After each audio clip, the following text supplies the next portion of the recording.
Hello and welcome to another episode of Earth911 Sustainability in Your Ear. I'm Mitch, Ratcliffe, your host. We're back with another innovator interview. We want to talk today about flooding of lowland areas along coasts as sea levels rise. And to do so, we invited James Renwick. He's the head of the School of Geography, Environment, and Earth Sciences at Victoria University in Wellington, New Zealand. He's also one of the lead authors of the upcoming United Nations Intergovernmental Panel on Climate Change report. This is one of their major updates of the UN's plans for climate change policy, which will be released in 2021. James, welcome to the show. How are you today? I'm very well, thanks, Mitch, and thanks very much for inviting me onto the show. Well, it's a pleasure to have you here because we are very interested in what you study. You cover the impact of glacial melt and rising seas on, amongst other things, affordable homes and low-lying areas like Miami and New York City, which are expected to be flooded. In fact, in one recent report I read from an organization called Climate Central, affordable homes face a 300% greater flooding risk over the next 30 years because they tend to be in low-lying areas. Let me start off with a very basic question. And you study Antarctica. How much ice is in Antarctica, and how much water would it release if it all melted? That's a great question to start with. It's an almost unimaginable amount of ice, I think. When you think about Antarctica, it's important to differentiate between the West Antarctic, which is the part essentially due south of South America, and the East Antarctic, which is the part that sort of juts out over into the Indian Ocean side. So the West Antarctic holds enough ice to raise sea levels on the order of 4 meters or so, whereas the East Antarctic holds enough ice to raise sea levels by over 50 meters, somewhere between 50 and 60 meters. So if all of the Antarctic ice melted, we'd be talking about total sea level rise of something on the order of 60 meters, which is, a pretty staggering amount. Just to do a little metric conversion for... Oh, yes. So 4 meters is roughly 12 and a half feet. 50 meters, on the other hand, is about 210 feet, if I do my math correctly. Is that what we're talking? That's exactly right, yeah. That's a lot. That's a remarkable amount of water. Now, of course, it isn't all going to melt immediately. And probably won't melt in the next few centuries entirely. But you're projecting a lot of increase over the next 30 years. What do you expect sea level to rise to look like in 2050? Well, sea levels have already risen about a little less than a foot on average globally in the last 150 years. And the expectation is there'll be about that much more sea level rise in the next 40 years or so. How much we get beyond that really depends on what happens with emissions of greenhouse gases. So, the action under the Paris Agreement and so on. If the countries of the world do manage to reduce their emissions of carbon dioxide to zero by 2050 or 2060, mid-century, then we would see not much more than 1.5 degrees of global warming. And that would limit sea level rise to maybe in total about 1 meter, 3 feet. So another couple of feet above where we're at now over the next century or even 2 centuries. That's the best case scenario, I would say. If those pledges are not met up with and we don't cap emissions quickly enough and we let the warming get above, say, 2 degrees globally, 2 degrees centigrade, then we are pretty likely to lock in the melting of big chunks of the West Antarctic ice sheet and parts of the East Antarctic too as well.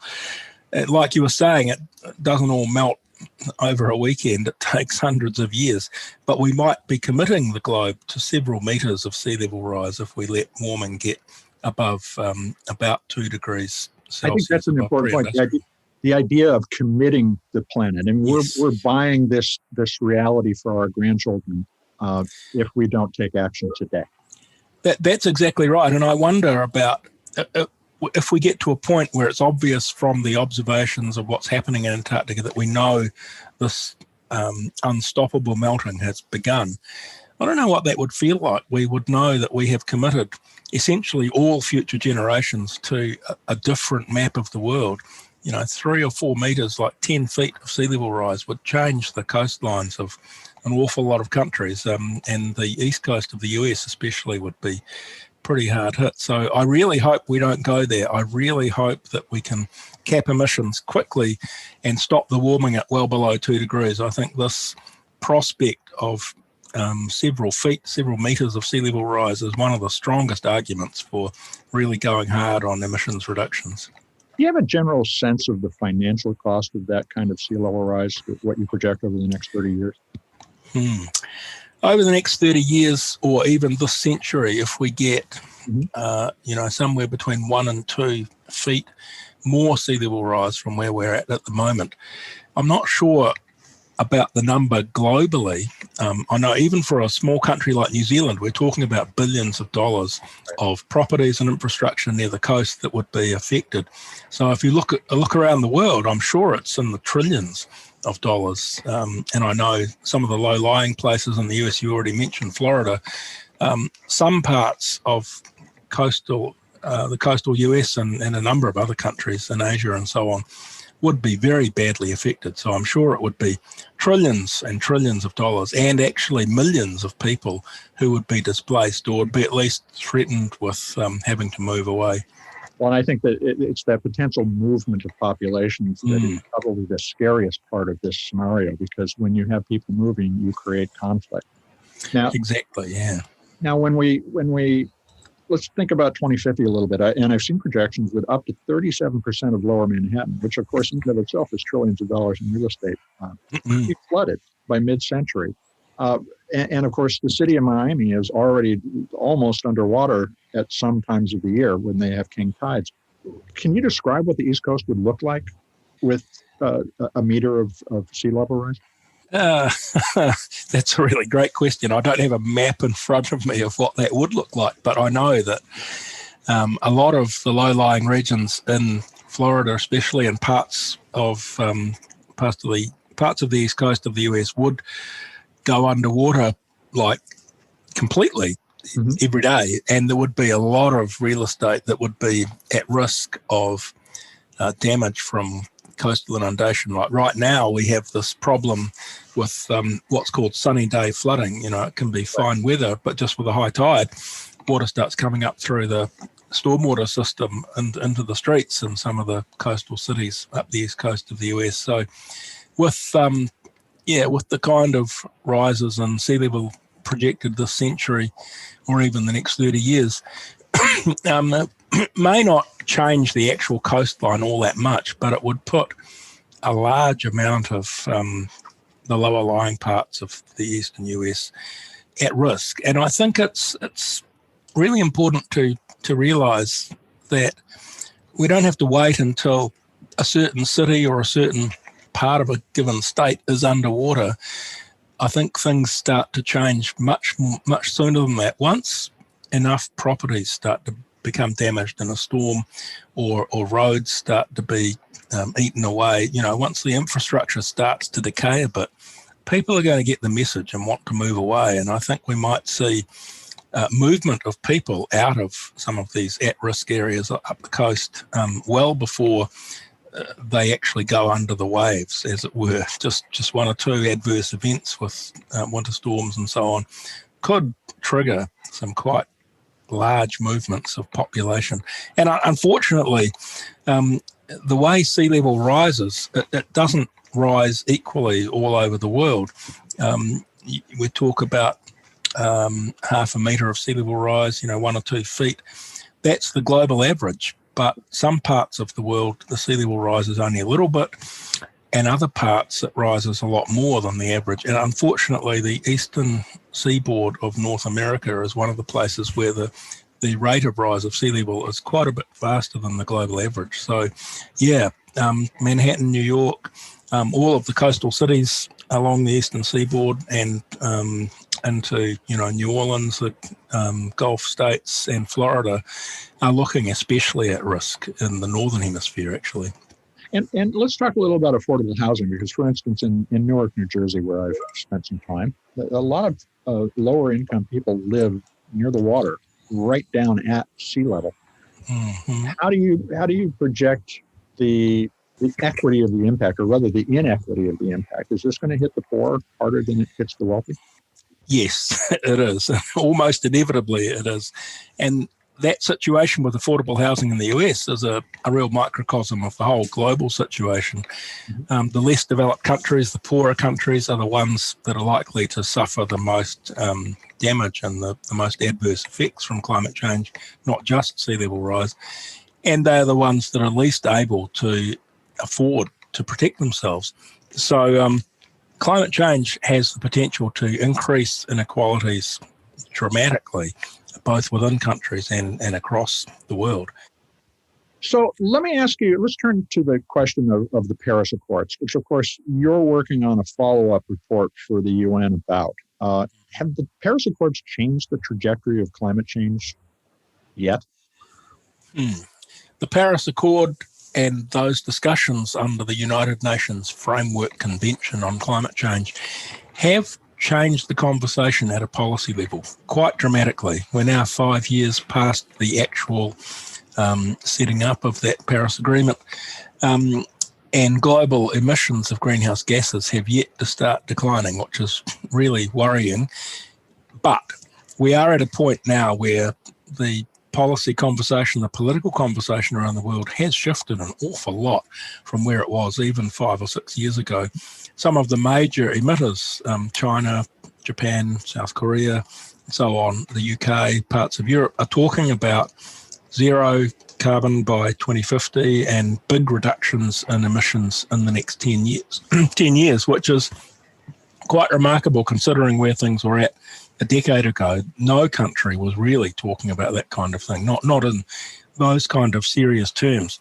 So it's a big step forward from a political, psychological point of view even, but the action has yet to really start happening. I know the same story here in New Zealand. We have a law now that says we will get to zero carbon by 2050, but we haven't seen emissions start to reduce yet. That should happen soon. It's got to start happening from the coming year, or we're in real trouble. Yeah, I think that's a really important point to highlight, that this really is the pivotal year in history when we are going to make or break that 2030 goal. And one of the big challenges here is the difference in the changes that need to be made by wealthier and lower income nations. The nationally determined targets that each nation agrees to contribute to trying to prevent 1.5 degrees centigrade warming vary because of where they are economically. Do you feel like the targets are being adjusted enough by the wealthy countries, which have tended to be the largest emitters, but may not be the largest emitters in the midterm as everybody moves towards net zero? Are they ready to make the additional sacrifice to help get the planet cooling rather than warming? That's a really important consideration. The mix of who's emitting what is going to change through time, and the US historically has been the largest emitter, and yet is no longer the largest on a real-time basis now. China's overtaken the US on that front. But yeah, in the Paris Agreement, there is this mechanism for developed countries essentially to work harder. So that's written into the text of the Paris Agreement, and all of the countries of the world essentially have signed up to this. So that's the expectation, and the idea that countries will up their ambition over time is a core part of how that's all supposed to work. What we do know is that right now, if you put all of the pledges on the table that have been made by the countries of the world and they were all enacted, then we would still be getting to something more like 3 degrees of warming than below 2 degrees. So we're quite away from where we need to be. What I take heart in is knowing that even a couple of years ago, when you added up the pledges, they got us closer to 4 degrees of warming. We're now down to a little less than 3 degrees of warming. So things are starting to move in the right direction. But that idea that the developed countries should really be working harder as a bit of insurance for some of the developing nations, some of the big developing nations, such as India, for instance, to give them a bit of headroom, because, some of these countries that have not profited from the burning of fossil fuels in the way that some of the richer countries in the world have already, that they have to be given a bit of room to do some of that while they transition to renewable, low carbon energy. So things, again, are moving in the right direction, but we have a lot of work to do yet. The next COP meeting, which was, the follow-on from the Paris meeting and so on, should have happened last month in the UK. It's been postponed a year because of COVID, and it will be happening in Scotland in 2021. That is the meeting where the countries of the world are really expected to put some serious increases in their ambition on the table. And I'm hopeful that we will actually see that, because as the climate keeps changing and as we see these adverse events happening, it does put a lot of pressure on governments to act. And I think we're starting to see that. Well, of course, the United States left the Paris Accord just about, the day after our presidential election, and we elected a new president. And I know America has not been taking much advice from the rest of the world, but let me ask you, what advice do you have for our incoming president, Joe Biden, with regard to the climate policy he should be putting in place and the commitments he should be making at COP26? Wow. If I can advise the president-elect directly, I would be telling him. All of us here think we can. That's the thing. So I'm asking. Right. Sure. And I think it's absolutely the citizens of any country have a lot of power to influence governments, or they should have. So I've already heard that his plan is to rejoin the Paris Accord the day after he's inaugurated, which, if that's actually enacted, that would be a great thing. It's symbolic, I suppose, if you're in or you're out, but it does carry quite a lot of symbolic weight, political weight, for a country like the US to be actively engaged in the Paris Agreement. So just taking that action would be an excellent step. And beyond that, I think actually the US has a lot of great examples already within states and cities of how emissions can be reduced. And the US as a whole has actually been managing to reduce emissions despite a lack of leadership from the federal government in recent years. So I think taking examples from places like California and actually, the Western Seaboard, Washington, Oregon, and I know a number of the major cities in the US have been able to enact policies that have resulted in emissions reductions. So tightening up standards for vehicle emissions, promoting the uptake of electric vehicles, getting rid of coal-fired power stations and rolling out more renewable infrastructure. All of those things would be good moves and things that could be done fairly quickly, I think. Basically anything that reduces emissions of greenhouse gases, especially carbon dioxide, especially burning fossil fuels, that's going to help the problem. And that's what we have to do. We've got to get to zero emissions to stop the warming. And so any step that can be taken on that front is a good move. Well, let me ask about one other element of this, of a response to the climate, and that is the idea of carbon removal. Do you think it's time for us to start investing in carbon removal technology? And is that something that should be subsidized by an incoming Biden administration or any national government at this point? Well, yes. The only carbon removal technology that is known to really work that I'm aware of at the moment is planting trees. So reforestation and afforestation is a good thing. So I'm not sure what the situation is in the US on that front, but tree planting is actually a really good thing to be doing. The technological approaches to carbon dioxide removal, there are a number of potential technologies that are being developed at the moment. There aren't any right now that are available on the scale or that could be rolled out on the scale that you would need globally to really make a difference to carbon dioxide concentrations in the atmosphere. So we don't have anything else that's really in the pipeline at this stage. And the ones that do look promising, would require an awful lot of energy to scale up to the level we'd need to make a serious dent in global concentrations of CO2. So it's a bit of a problem right now, and I think it's not something that we can really bank on. Much better to just turn off the tap of emissions than hope for some kind of technological fix in the future. If something did come along, it would be a complete game changer. It would be wonderful, but we just don't have anything on the table right now. Well, let's hope that happens. My feeling is that the carbon removal is a little like a moonshot for humanity. It may be a good idea to put some money in that, but to your point, it's much more efficacious today to plant a lot more trees or make a commitment to preserve a third of the wilderness or a third of the planet to wilderness, so that we are simply restoring the Earth's lungs, their ability to remove the CO2. Exactly. Now, let me ask, what kind of advice do you have for our listeners about what they can do to start to make this change? We've talked about national policy, but, just the steps in cutting their carbon footprint, is that the most important thing I could do today? Figure out what I'm emitting and try to reduce it? Well, that is something all of us can do today, yes. And what I like to tell people is that anything that makes a difference makes a difference. If you can reduce your own carbon footprint somehow, then that is a contribution. So by all means, be using public transport more, or if you don't have an electric vehicle and you can afford to buy one, well, think about that.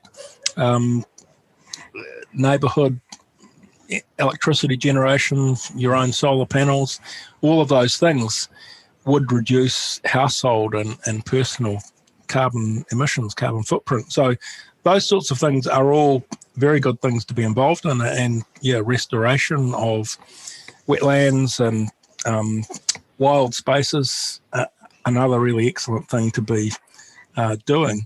I think, though, one of the best things any of us can do is to make a noise, talk about the problem, both amongst ourselves, with your own family and workmates, neighbours and so on, but really be in touch with policymakers, because individuals can certainly make changes to their own way of living that will reduce their own carbon footprint, and that's great. But we need to see changes at the societal level. The whole way the economy works and the way that big business operates has to change. I mean, it really does have to transform to zero carbon energy, and individuals can't do that themselves just by driving a different kind of vehicle or using lower energy light bulbs or whatever. We need to shift the whole system. So making sure that policymakers, our elected officials, know that we care about this and that we want to see change quickly, I think that can be really effective as well. And that could be as simple as sending an email or replying to some kind of petition call, or it could involve actually physically going and talking face to face at the state or federal level, whatever works for people, I guess. But just speaking up, I think, is really important for everybody. So I just want to close with a question about what can we expect from the UNIPCC, the International Intergovernmental Panel on Climate Change, in 2021? Well, these IPCC reports are stock takes of the science that are done every few years.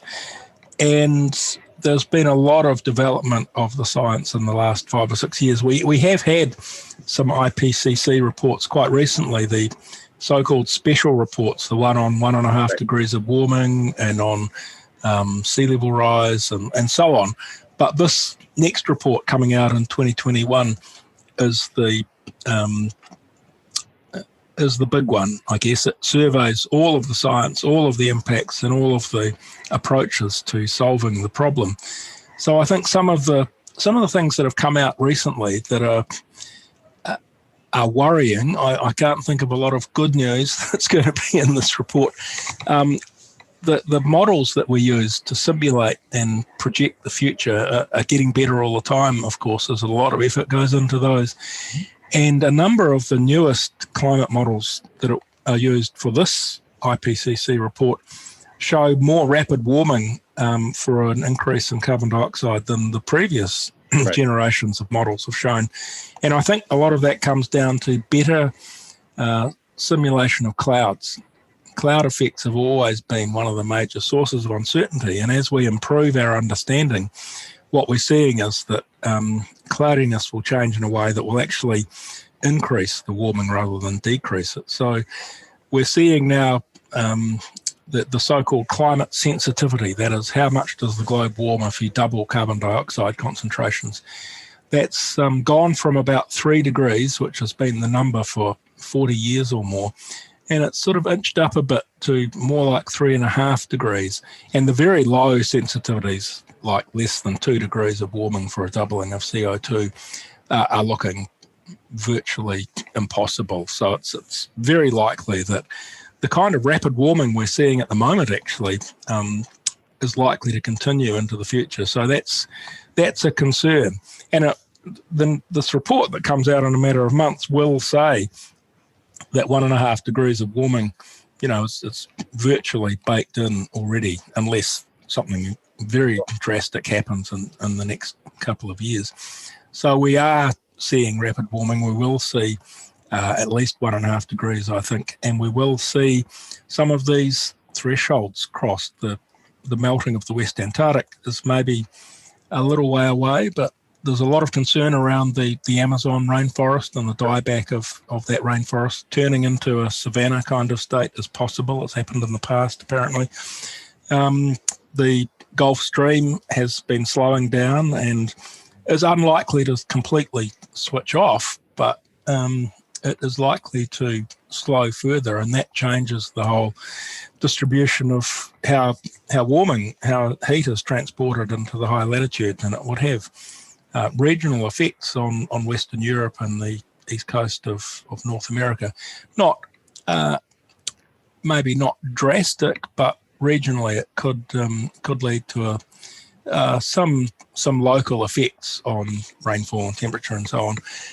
Arctic sea ice, it's been really hit hard, and quite likely that the report will talk about getting to an ice-free state in summer in the Arctic over the next 30 or 40 years, permafrost thawing and so on. I mean, all of the things that have been part of the scientific understanding for a very long time we'll hear about again, but everything is ramping up and intensifying. Extreme events are on the rise and so on. So this report will be a really excellent summary of all of that. In a way, it won't be saying anything that's terribly new, but that's important. That the scientific understanding we've had for quite a long time now really is solid, and this new report will underline that. Yeah, I think that's the key idea, is that our scientific understanding is getting increasingly higher resolution. And the predictive power of climate science has been proven repeatedly, even if it's a little fuzzy. Correct, yeah. I mean, nothing's ever certain in any science. And predicting the future is always hard, as a lot of people have said. But the uncertainties around climate change, the biggest ones are knowing what the global community will do with emissions of greenhouse gases. It's not so much we don't understand what the climate's doing, it's how much harder are we going to push on the climate before we stop doing this experiment. So we know if there's 1 degree of warming, 2 degrees of warming, 3 degrees of warming, what the pattern of change in temperature and rainfall and so on will be, and sea level. The big question is, how much further are we going to go, and how much more damage are we going to do before we stop?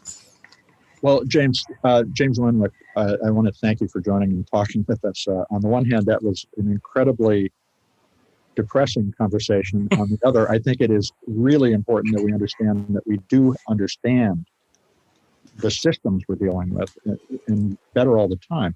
And I'd love to have you come back and talk about where all that water goes in extreme weather events in the future. But sure. Thank you very much for spending time with us now. My pleasure. Thank you, Mitch. Well, folks, that was James Renwick. He's the head of the School of Geography, Environment, and Earth Sciences at Victoria University in Wellington, New Zealand. And follow the UNIPCC report when it comes out. Of course, Earth911 will tell you all about it as well.